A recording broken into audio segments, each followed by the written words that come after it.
Ahora, Señor, que vamos a entrar a este momento de lectura, que nos ayudes a entender, a enfocarnos en tu palabra, a llenarnos de maravilla cuando veamos el poder de tu palabra, que sea esa palabra viva que transforma nuestro corazón, que sea esa espada que corta el pecado y lo separa de nuestro ser. Pido que nos guíes, pido que nos ayudes, en el nombre del Padre, Hijo y Espíritu Santo. Amén. Ok, entonces vamos a leer la parábola de los labradores malvados, Mateo 21 del 33 al 45, al 46. Ok, en nombre del Padre, Hijo y su Espíritu Santo. Versículo 33. Oíd otra parábola. Hubo un hombre padre de familia, el cual plantó una viña, la cercó de vallado, cavó en ella un lagar, edificó una torre y la arrendó a unos labradores y se fue lejos. Y cuando se acercó el tiempo de los frutos, envió sus siervos a los labradores para que recibiesen sus frutos. Mas los labradores, tomando a los siervos, a uno golpearon, a otro mataron y a otro apedrearon. Envió de nuevo otros siervos más que los primeros, e hicieron con ellos de la misma manera. Finalmente les envió su hijo, diciendo: tendrán respeto a mi hijo. Mas los labradores, cuando vieron al hijo, dijeron entre sí: este es el heredero, venid, matémosle y apoderémonos de su heredad. Y tomándole, le echaron fuera de la viña y le mataron. Cuando venga pues el señor de la viña, ¿qué hará a aquellos labradores? Le dijeron. A los malos destruirá sin misericordia y arrendará su viña a otros labradores que le paguen el fruto a su tiempo. Jesús les dijo: ¿nunca leísteis en las Escrituras: la piedra que desecharon los edificadores ha venido a ser cabeza del ángulo? El Señor ha hecho esto y es cosa maravillosa a nuestros ojos. Por tanto os digo que el reino de Dios será quitado de vosotros y será dado a gente que produzca los frutos de él.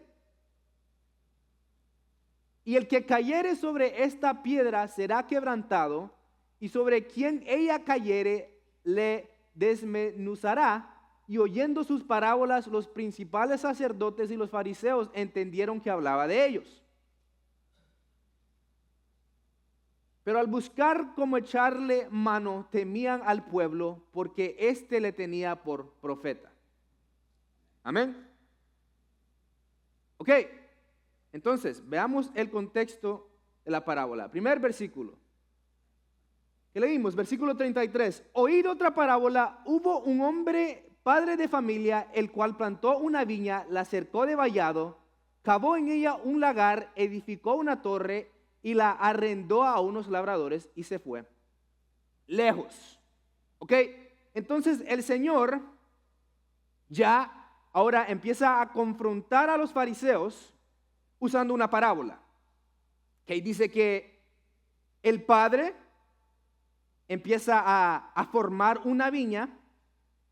Nos cuenta que cuando termina con esa viña, él pone una torre, ¿verdad? Edifica una torre. Y edifica, decir, un muro alrededor, ¿verdad? Es decir, esa torre significa que la viña está bajo supervisión, ¿ok? Y el muro representa de que esa viña está bajo la protección divina del Señor. Hay torre y hay protección. Esto es para que se le dé el mantenimiento apropiado, ¿ok? Por eso edifica la torre, edifica el muro, y después dice que cava un lagar. Es decir, el Padre provee todo lo necesario para cultivar, para mantener la viña. Él provee todo. La torre, el muro, el lagar es donde ponen las uvas y es donde se paran para sacarle el jugo. entonces el Señor ha proveído todas las herramientas necesarias para que esa viña sea fructífera. ¿Ok? Ahora, Él termina la preparación y la renta a unos trabajadores, labradores, como dice ahí. Algo que era común en ese entonces en Judea, cuando tenías una propiedad donde había una viña, la rentabas a labradores. Ellos venían, trabajaban tu tierra. A cambio de ello, ellos tenían un lugar donde vivir, una estadía. También recibían el fruto en parte. Entonces se dividía el fruto. Entonces era ganancia. El dueño de la viña no tenía que estar presente. Él de lejos tenía supervisión, siempre se acordaba de las temporadas, pero él no tenía que estar ahí presente. Tenía trabajadores que le cuidaban la viña. Y cuando era tiempo, época de ya ser fructífera, él regresaba por sus frutos, por la parte de sus frutos. Entonces era algo común en ese entonces. El texto nos dice que el dueño se fue lejos. Es decir, ahora la viña estaba en las manos de los trabajadores. ¿Ok? Pero esta parábola no es nueva. ¿Ok? Esta parábola es vieja. Esta parábola existe en Isaías y eso es lo que el Señor, a eso se está refiriendo el Señor, a la parábola en Isaías. Vamos a ver Isaías 5, versículo 7. Y a eso es lo que se refiere el Señor. Isaías 5, del 1 al 7, dice: ahora cantaré por mi amado el cantar de mi amado a su viña. Tenía mi amado una viña en una ladera fértil, la había cercado y despedregado y plantado de vides escogidas. Había edificado en medio de ella una torre, ahí está la torre, ¿se acuerdan? Torre, también un muro y la viña, ¿verdad? Torre, muro y la viña, ¿ok? En una torre, y echó también en ella un lagar, ¿se acuerdan del lagar? Y esperaba que diese uvas y dio uvas silvestres, ¿ok? Notamos exactamente el mismo lenguaje en esa parábola. Vemos una viña, la cerca, la torre, lagar. Pero aquí Isaías nos indica de que a pesar de toda esa preparación, la viña produce ¿qué? Uvas silvestres. Es decir, el dueño de la viña esperaba recibir esas uvas dulces, esas buenas, pero lo que sucede es que ahora esa viña produce uvas silvestres. ¿Ok? Y ahora, ¿qué sucede? Para hacer vino, el vino bueno necesita uvas dulces. ¿Ok? De ahí se fermenta la uva y de ahí sale el vino bueno, el nuevo vino. No se pueden usar uvas amargas porque ese vino sabe feo. ¿Ok? Entonces, cuando salen estas uvas silvestres o amagrias, el dueño de la viña prueba esa uva y la escupe porque no sabe bien. ¿Ok? La escupe. La palabra ahí para hacer esa referencia a esas uvas silvestres es beosim. ¿Ok? Beosim. Que significa apestoso o inútil. ¿Ok? Uvas silvestres. Es decir, estas uvas que salieron de esa viña eran apestosas, eran inútiles, no servían para nada. A pesar de que el Señor había preparado y había preparado todo lo necesario para que sea una buena viña. Pero ¿qué sucede? Viñas apestosas que no sirven para nada, inútiles, que se deben desechar. ¿Verdad? Ese es el lenguaje que usa Isaías. Pero el Señor requiere un fruto dulce. Entonces no puede usar eso. Ahora pues, seguimos en Isaías. Ahora pues, vecinos de Jerusalén y varones de Judá, juzgad ahora entre mí y mi viña. ¿Qué más se podía hacer a mi viña que yo no haya hecho en ella? ¿Cómo esperando yo que diese uvas, ha dado uvas silvestres? Es decir, ¿qué más pude hacer? Proveí todo lo necesario. Cerca, torre, todo lo que era necesario para que esa uva sea dulce. Proveí protección, lluvia, lo necesario, pero aún así me dio uvas silvestres. Es decir, eso no fue mi culpa. Esas uvas silvestres no fueron mi culpa. Yo hice todo lo necesario. Pero aún así salieron uvas inútiles, agrias, que no puedo ni comer. Entonces él las escupe y se entristece, ¿verdad? Él no puede comer de esa uva. Versículo 5: os mostraré pues ahora lo que haré yo a mi viña. Le quitaré su vallado y será consumida. Aportillaré su cerca y será hollada. Haré que quede desierta, no será podada ni cavada, y crecerán en él cardos y los espinos, y aún las nubes mandaré que no derramen lluvia sobre ella. ¿Ya? Aquí está esa profecía de juicio. ¿Ok? Ese juicio que cae sobre esa viña, ¿verdad? Esa viña que representaba aquel jardín perfecto del Edén, esa viña fructífera, ahora le caerá el mismo juicio que le cayó a Edén. ¿Cuál es ese juicio? Cardos y espinos. El mismo juicio. Es decir, en Edén preparé el jardín. En esta viña preparé y puse todo lo necesario, pero aún así no produjo lo necesario. Entonces caerá mi juicio. Ahora no será una viña hermosa, ahora habrá espinos. ¿No ese es el mismo lenguaje que sucede en el jardín del Edén? Exactamente. Le hablaré a las nubes para que no caiga ni una gota sobre esa viña. Es decir, quiero ver que se seque y regrese al polvo. ¿No es lo mismo que sucede en el jardín del Edén cuando sucede el juicio? Exactamente lo mismo. Y versículo 7, ya por si teníamos duda, lo deja ya más claro. ¿Quién es la viña? Ciertamente la viña de Jehová de los ejércitos es ¿qué? La casa de Israel, y los hombres de Judá plantan deliciosa suya, pero lo que esperan es juicio, y he aquí vileza, justicia, y he aquí clamor. Ya por si hay duda, ¿cuál es esa viña? Es la casa de Israel. Es decir, miren, fariseos, ustedes se saben Isaías de memoria. Déjenme recordarles la parábola de la viña. ¿Y qué significa? Significa juicio sobre el pueblo de Israel. Porque no dio fruto. ¿Verdad? Regresamos a Mateo 21. Versículo 34. Y cuando se acercó el tiempo de los frutos, envió sus siervos a los labradores para que recibiesen sus frutos. Mas los labradores, tomando a los siervos, a uno golpearon, a otro mataron y a otro apedrearon. Envió de nuevo otros siervos, más que los primeros, e hicieron con ellos de la misma manera. Ok, esto sucede cuando al ser humano se le da autoridad o propiedad sobre un lugar. De repente se le sube el ego y ahora se quiere ser el dueño, ¿no es verdad? Se quiere apoderar. ¿No es verdad que vemos eso aún en los templos que le pertenecen a Dios? De repente ahora son como reyes malos que gobiernan sobre la iglesia, y ahora es lo que ellos quieran y no lo que la palabra de Dios dice.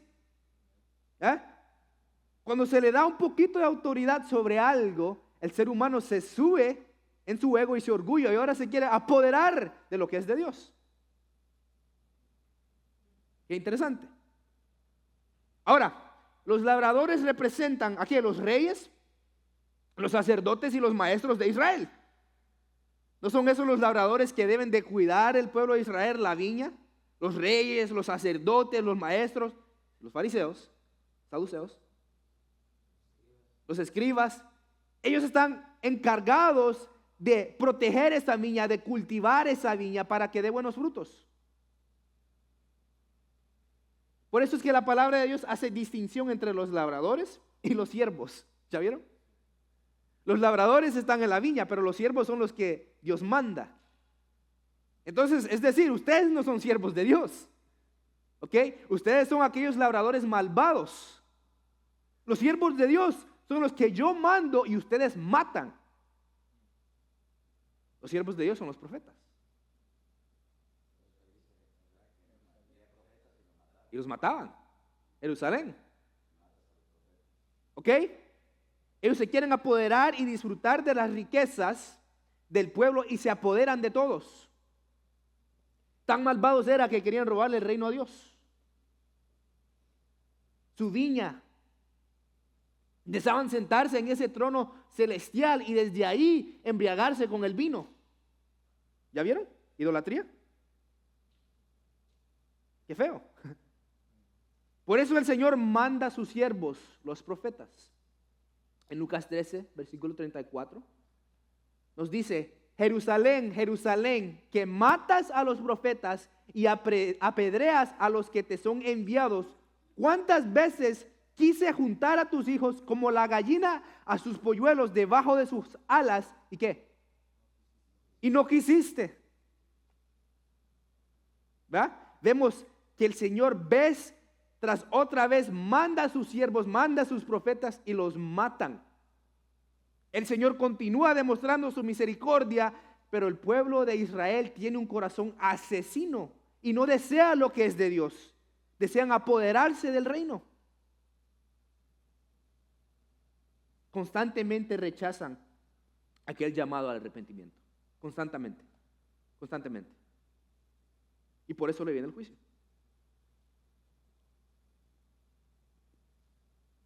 ¿Verdad? Finalmente, versículo 37, les envió su hijo, diciendo: tendrán respeto a mi hijo. Mas los labradores, cuando vieron al hijo, dijeron entre sí: este es el heredero, venid, matémosle y apoderémonos de su heredad. Y tomándole, le echaron fuera de la viña y le mataron. ¿No? Ahora el Señor les manda a su hijo. Es decir, aquí va mi misma imagen. Aquí va mi hijo, el que es el todopoderoso, el rey de reyes, aquel que está sentado en el trono, que tiene toda potestad. En los lugares celestiales los ángeles le adoran, lo aman, es bello, es precioso. Aquí va mi hijo, el que con su poder crea las galaxias. A este le van a respetar, ¿no? Cuando vean al hijo, se van a arrodillar porque él merece que se arrodillen ante él. Que toda lengua declare que él es el Señor. A él sí lo van a respetar. Pero ¿qué pasa? Lo asesinan. Lo sacan de la viña y lo matan, lo golpean.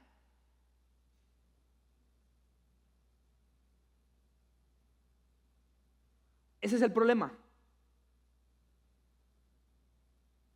Y esto era necesario porque eso representa el sacrificio que hacían los sacerdotes. ¿Por qué toman al hijo y lo sacan de la viña para matarlo? Eso es importante. En los sacrificios del Antiguo Testamento, sacaban de la ciudad. Los sacerdotes, miren. Levítico 16, 27. Está hablando de los sacrificios que se hacen anualmente para cubrir el pecado, del pueblo de Israel. Y sacaron fuera del campamento el becerro y el macho cabrío inmolados por el pecado, cuya sangre fue llevada al santuario para hacer la expiación.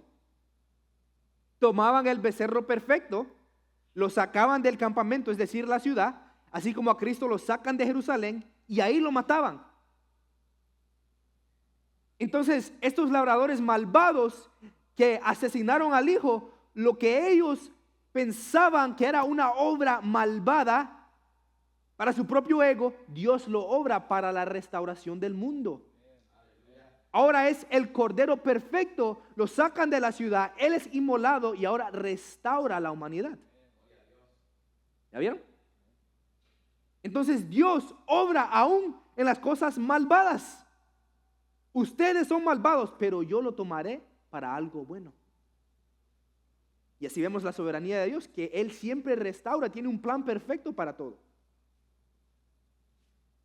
ustedes labradores malvados, israelitas que odian a mis profetas, sé que van a matar a mi hijo, pero por su muerte Él le dará vida a todos los cristianos. Ese es el evangelio, ¿no?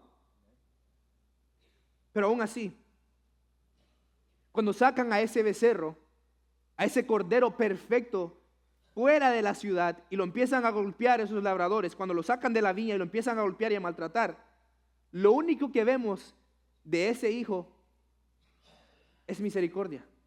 ¿No es verdad de que de su corazón qué dice? Padre, perdónalos, porque no saben lo que hacen? Aún bajo todo ese dolor del hijo, lo único que sale es misericordia. Qué interesante. Seguimos. Versículo 40. Cuando venga pues el Señor de la viña, ¿qué hará a aquellos labradores?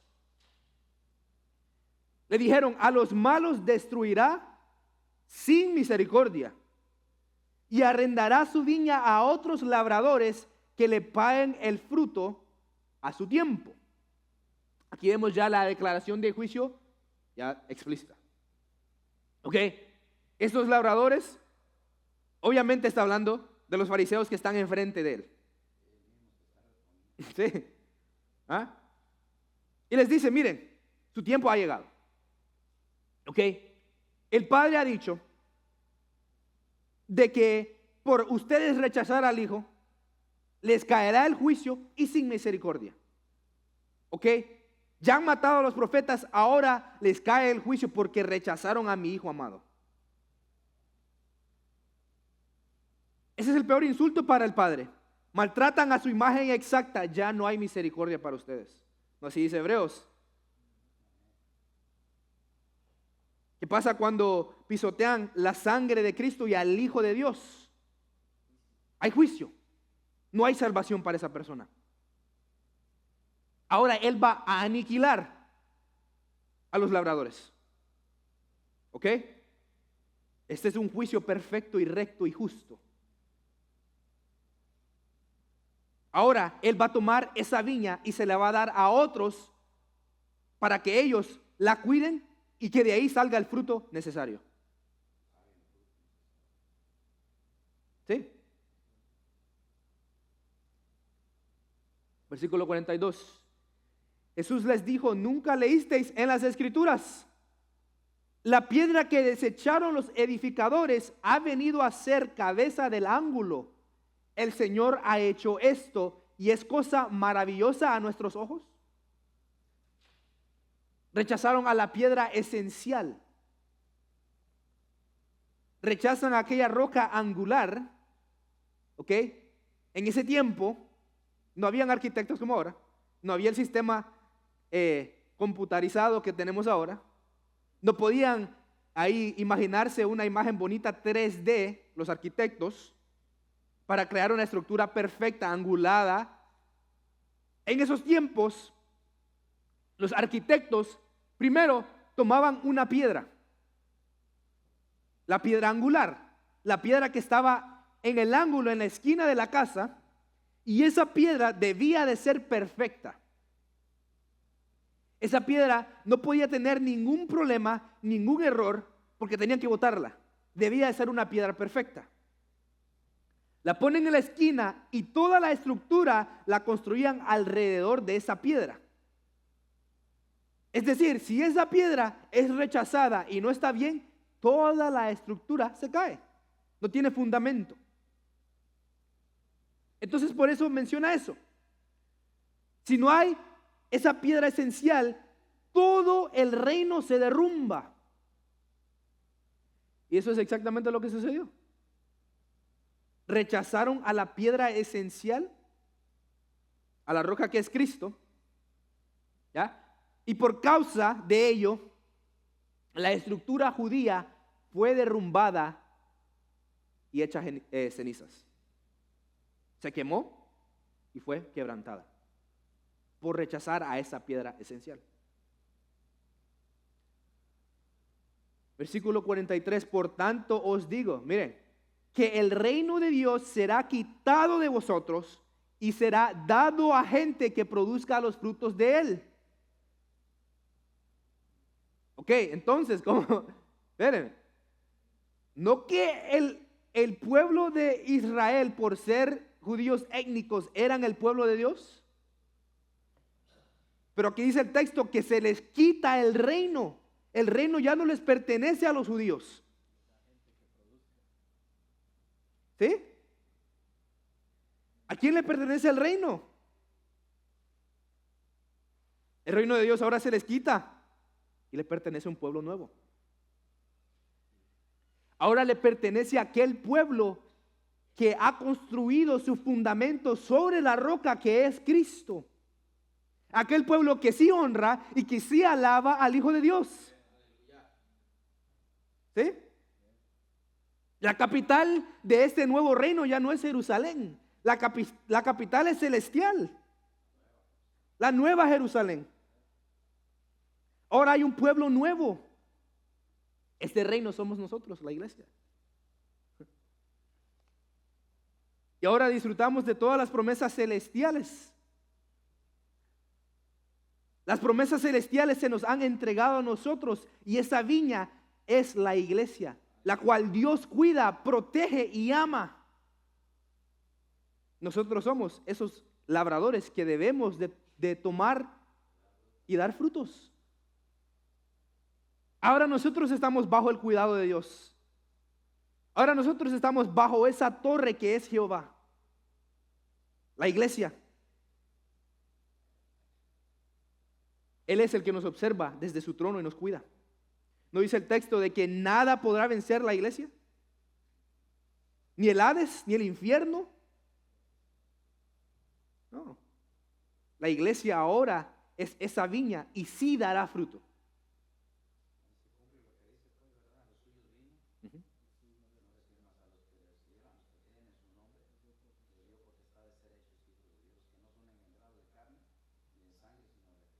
Amén. ¿Qué diferencia?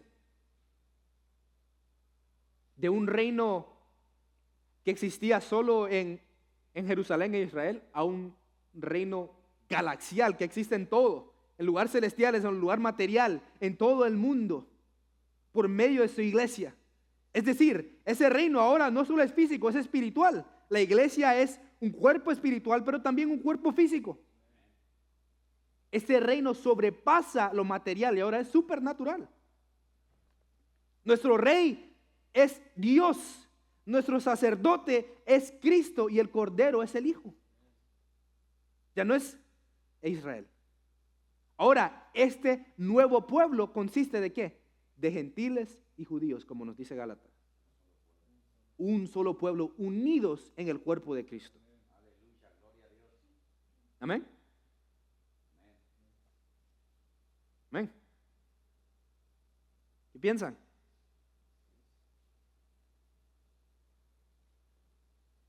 Estuvo corto.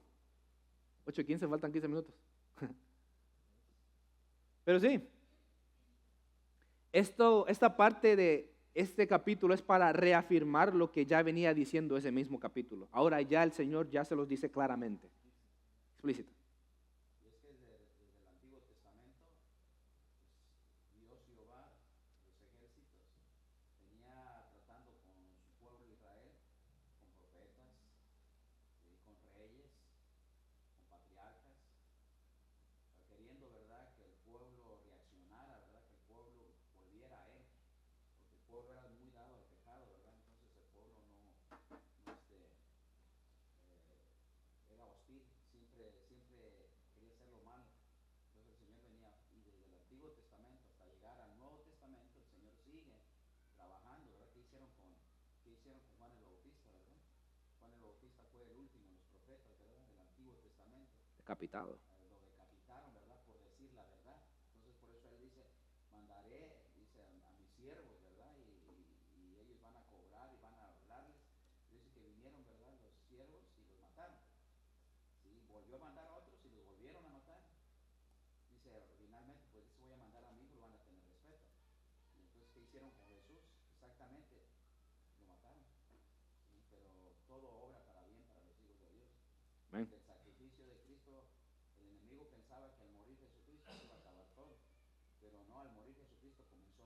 Amén. Amén. Sí.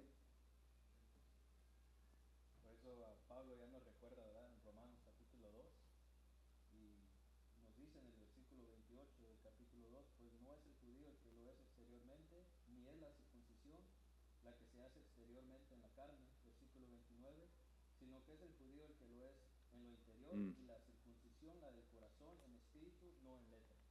Amén. Entonces, el que es judío espiritualmente es el que tiene el Espíritu Santo. ¿Sí?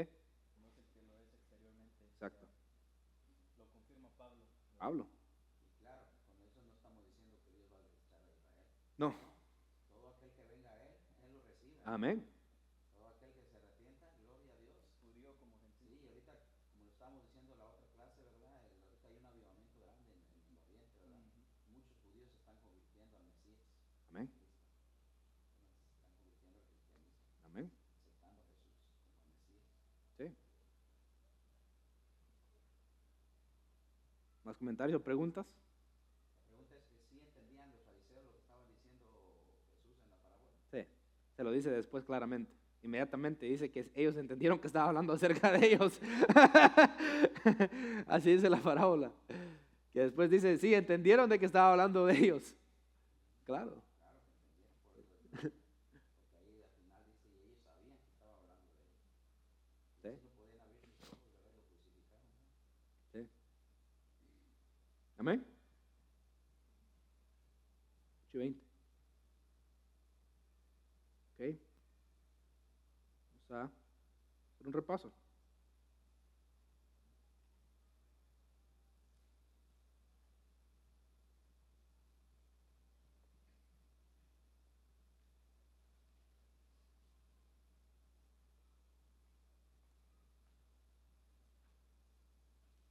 Entonces hablamos en el primer versículo. Versículo 33. De hecho voy a poner el otro para que sea más fácil. ¿Sí?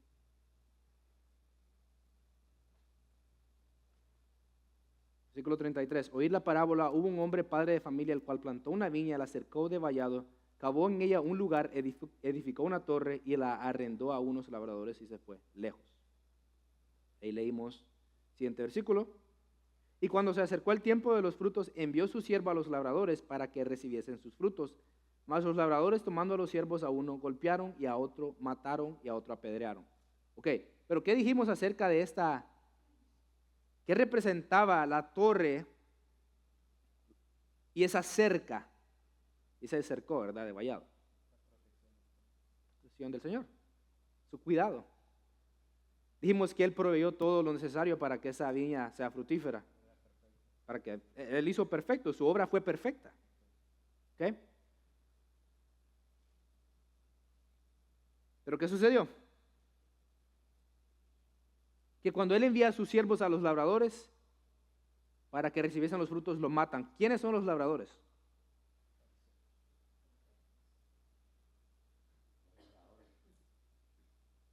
Los fariseos, ¿no?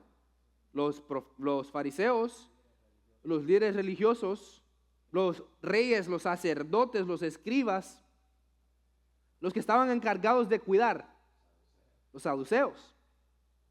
¿Ah? Entonces los siervos son los profetas que Dios envía para corregir a esa generación, ¿verdad? Pero ¿qué pasa? Los matan. Y de ahí mencionamos que sucede en versículo 38, el 37 nos dice que el Señor va a enviar finalmente a su Hijo. Que lo van a respetar. ¿Por qué? Pues es el Hijo de Dios, lo tienen que respetar. Es obvio. Deben de doblar rodillas, es obvio, respeten a mi hijo, es mi hijo. ¿Sí? Sí, pues ya saben que hay problemas si no se respeta, ¿no? Pero lo matan. Versículo 39 nos dice que tomándole le echaron fuera de la viña y le mataron. Entonces, ¿por qué era importante demostrar eso de que lo sacaron de la viña antes de matarlo?